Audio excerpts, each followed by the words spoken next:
வணக்கம், இது லங்காஃப ஊடகத்தின் இன்றைய முக்கிய செய்திகள். முதலில் தலைப்புச் செய்திகள்.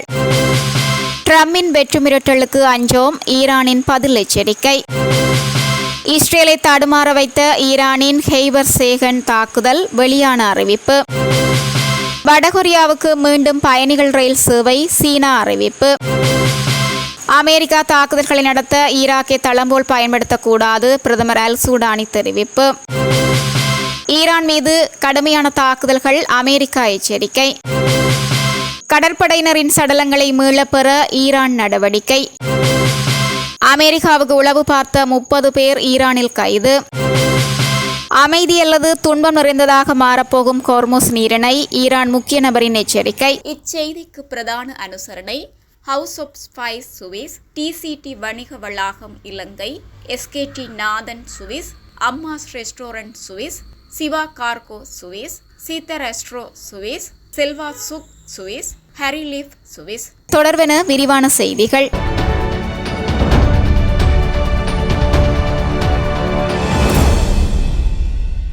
ஹோர்முஸ் ஜலசந்தியூடாக எண்ணெய் கொண்டு செல்வதற்கு ஈரான் தொடர்ந்து இடையூறு விளைவித்தால் அந்த நாட்டுக்கு எதிராக வாஷிங்டன் 20 மடங்கு கடுமையான தாக்குதலை நடத்தும் என ஜனாதிபதி ட்ரம்ப் சமூக வலைதளத்தில் பதிவிட்டிருந்தார்.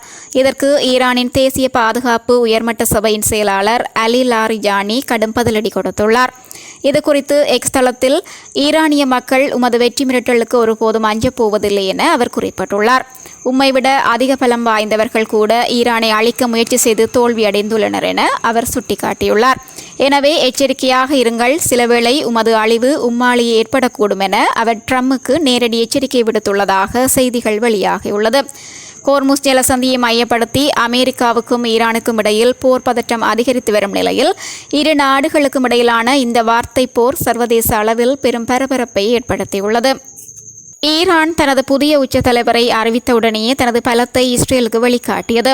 அமெரிக்கா மற்றும் இஸ்ரேலின் தொடர்ச்சியான தாக்குதலுக்கு மத்தியிலும் தாம் இன்னமும் போரிடும் ஆற்றலுடன் தான் உள்ளோம் என்பதையும் அது நிரூபித்தது.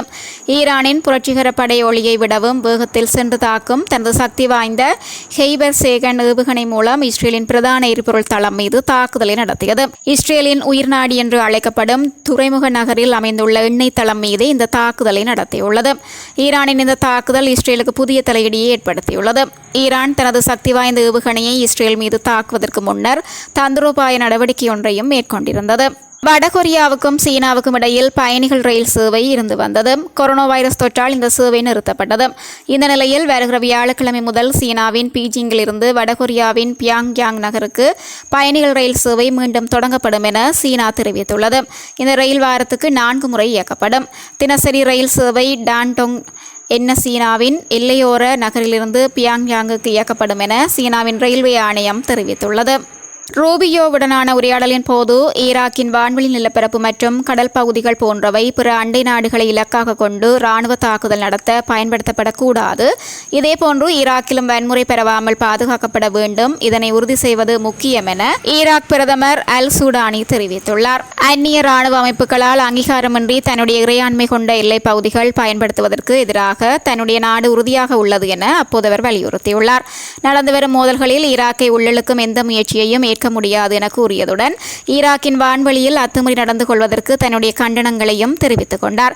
எனினும் நடுநிலைமையை பராமரிக்க ஈராக் முயற்சிக்கும் சூழலில் அதன் மீது ஈரான் முன்பே தாக்குதலை தொடங்கிவிட்டது. வடக்கு ஈராக்கில் உள்ள அமெரிக்க படைத்தளத்தின் மீது ஈரானின் ஏவுகணை தாக்கியது. இந்த தாக்குதலை நாங்கள் நடத்தினோம் என ஈரான் ராணுவம் பொறுப்பும் ஏற்றுக்கொண்டது.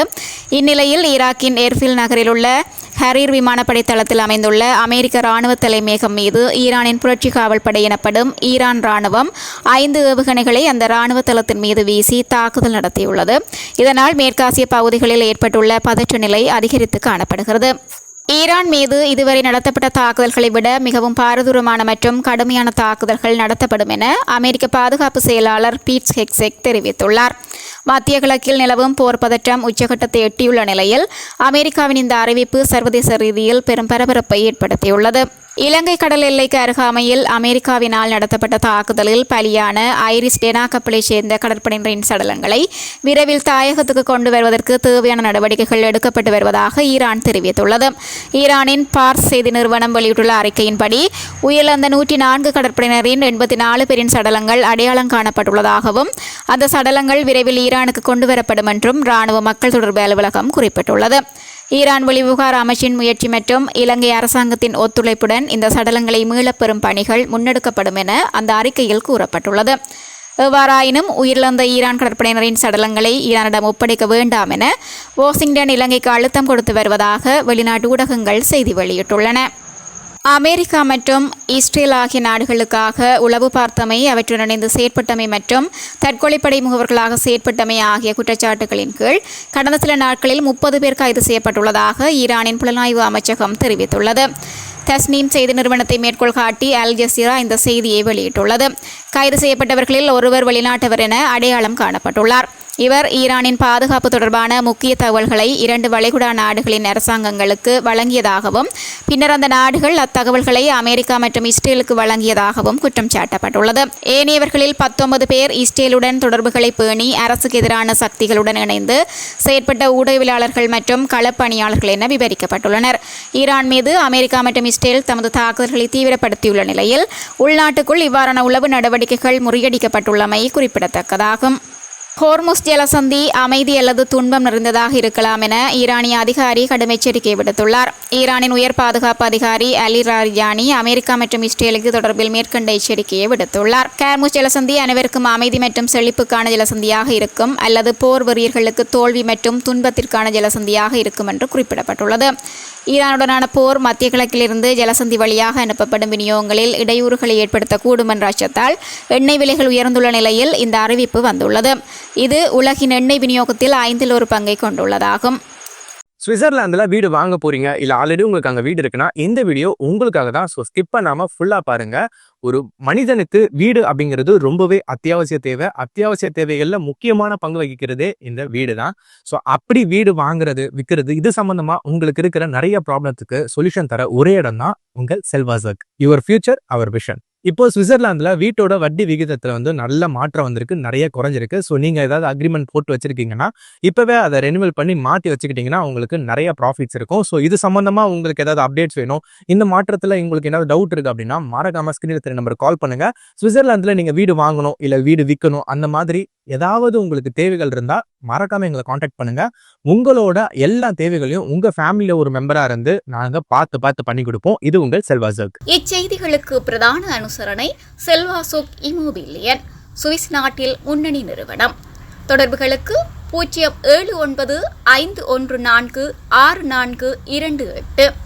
வீடு வாங்க, வீடு கட்ட, வீடு திருத்த மற்றும் வீட்டு கடன். Your future our vision. இது போன்ற மேலும் பல முக்கிய சுவாரஸ்யமான செய்திகளை அறிந்து கொள்ள லங்காஃபோ யூடியூப் சேனலை சப்ஸ்கிரைப் பண்ணுங்கள். எமது செய்திகள் உடனடியாக கிடைக்க பெல் பட்டனை அழுத்துங்கள். அத்தோடு எமது செய்திகளை மற்றவர்களும் பார்வையிட ஷேர் செய்யுங்கள். நன்றி.